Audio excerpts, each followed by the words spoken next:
मित्रांनो, तुम्हीही पुणे ते धुळे रेल्वे एक्सप्रेस सुरू व्हावी याचं स्वप्न पाहत असाल तर तुमचं हे स्वप्न लवकरच पूर्ण होणार आहे। हो मित्रांनो, मी असं का म्हणतोय तर गेल्या अनेक वर्षापासून पुणे ते धुळे रेल्वे एक्सप्रेस सुरू व्हावी अशी मागणी केली जात आहे, परंतु या संदर्भात काही ठोस जी अपडेट आहे तर ती येत नाही किंवा काही ठोस निर्णय हा घेण्यात येत नाही। तर या संदर्भात काही महत्त्वपूर्ण अपडेट आता आलेली आहे, त्यामुळे आता पुणे ते धुळे रेल्वे एक्सप्रेस ही सुरू होऊ शकते। चाळीसगावच्या प्रवासी संघटनेने एक महत्त्वपूर्ण निर्णय घेतलेला असून खानदेशकरांना पुण्याहून धुळे येण्यासाठी काही पर्यायी मार्ग नाही, त्यांना प्रायव्हेट गाड्यांनी यावं लागतं आणि प्रायव्हेट गाड्यांचं भाडं खूप जास्त आहे, त्यामुळे बऱ्याच परिवार किंवा बऱ्याच फॅमिलींना हे भाडे परवडत नाही।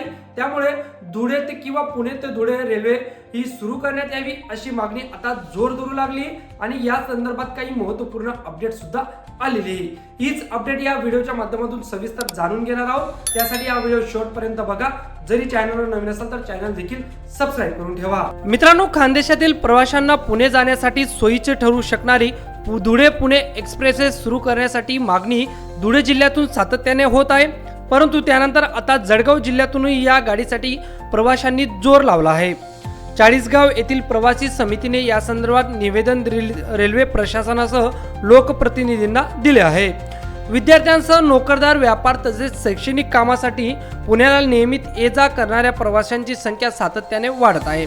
मात्र धुळे पुणे दरम्यान सध्या थेट रेल्वे सेवा उपलब्ध नसल्याने प्रवाशांना बस किंवा खासगी वाहनावर अवलंबून राहावे लागते। हा प्रवास वेळखाऊ, खर्चिक आणि अनेकदा गैरसोयी ठरत असल्याने धुळे पुणे दरम्यान स्वतंत्र थेट रेल्वे तातडीने सुरू करावी अशी मागणी धुळेकर संघटनेच्या वतीने यापूर्वीच करण्यात आली होती। धुळे व नरडाणा औद्योगिक परिसरात गेल्या काही वर्षात मोठ्या प्रमाणावर औद्योगिक विकास झाला आहे। लहान मोठे उद्योग आणि पूरक व्यवसायांमुळे रोजगाराच्या संधी वाढल्या असून उद्योगाशी संबंधित कामासाठी पुण्याला नियमित जाणाऱ्या प्रवाशांची संख्या लक्षणीयरीत्या वाढली आहे, परंतु थेट रेल्वे सेवा नसल्यामुळे नागरिकांना महागडी बस सेवा किंवा खासगी वाहनांचा आधार घ्यावा लागत आहे। तर मित्रांनो, विद्यार्थ्यांनी शिक्षणासाठी, नोकरदार नोकरी व प्रशिक्षणासाठी, व्यापारी व्यवसायाच्या निमित्ताने व अनेक रुग्ण वैद्यकीय उपचारासाठी पुण्याला जातात। विशेष गंभीर आजारावरील उपचारांसाठी पुणे ते धुळे जिल्ह्यातील नागरिकांसाठी महत्त्वाचे केंद्र आहे। अशा वेळी थेट आणि परवडणारी रेल्वे सेवा उपलब्ध नसणे ही मोठी अडचण ठरत आहे। कोरोना पूर्व काळात धुळे पुणे मार्गावर रेल्वेला 2 डबे जोडण्याची तात्पुरती व्यवस्था करण्यात आली होती, त्यावेळी या सुविधेला प्रवाशांचा त्यानंतर ती पुन्हा सुरू करण्यात आली नाही। मी धुळेकर संघटनेने याबाबत यापूर्वीच लोकप्रतिनिधी व रेल्वे प्रशासनाकडे पाठपुरावा केलेला आहे। त्यानंतर आता चाळीसगाव येथील प्रवासी समिती धुळे ते पुणे थेट रेल्वे सुरू करावी अशी मागणी निवेदनाद्वारे केली आहे। त्यानंतर चाळीसगाव येथील रेल्वे प्रवासी समितीचे अध्यक्ष किरण आढाव, उपाध्यक्ष सुभाष बजाज यांच्या नेतृत्वाखाली रेल्वे प्रशासनाला नुकतेच एक निवेदन देण्यात आले आहे। त्यानुसार धुळे पुणे मार्गावर तातडीने एक्सप्रेस सुरू करण्याच्या मागणीकडे लक्ष वेधण्यात आले आहे। धुळे मुंबई धावणाऱ्या एक्सप्रेसचा मोठा फायदा चाळीसगाव शहर व परिसरातील प्रवाशांना होत असतो।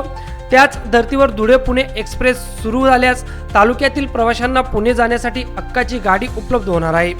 त्या दृष्टीने नवीन गाडी सुरू करण्याच्या मागणीचे निवेदन केंद्रीय रेल्वे मंत्री, मध्य रेल्वेचे महाव्यवस्थापक, भुसावळ विभागीय व्यवस्थापक, धुळ्याच्या खासदार शोभा बच्चाव, जळगावच्या खासदार स्मिता वाघ यांनाही पाठवण्यात आला आहे। प्रवाशांच्या हिताचा विचार करून धुळे पुणे एक्सप्रेस तातडीने सुरू करण्याची अपेक्षा प्रवासी समितीने व्यक्त केली आहे। तर अशा पद्धतीने पुणे ते धुळे जी एक्सप्रेस आहे, रेल्वे एक्सप्रेस, तर ती सुरू करण्यात यावी यासाठी जो साकडा आहे तर ते रेल्वे प्रशासनाकडे घालण्यात आलेलं आहे आणि लोकप्रतिनिधींना सुद्धा या प्रस्तावाच्या माध्यमातून कळवण्यात आलेलं आहे। यावर लवकरच निर्णय घेण्यात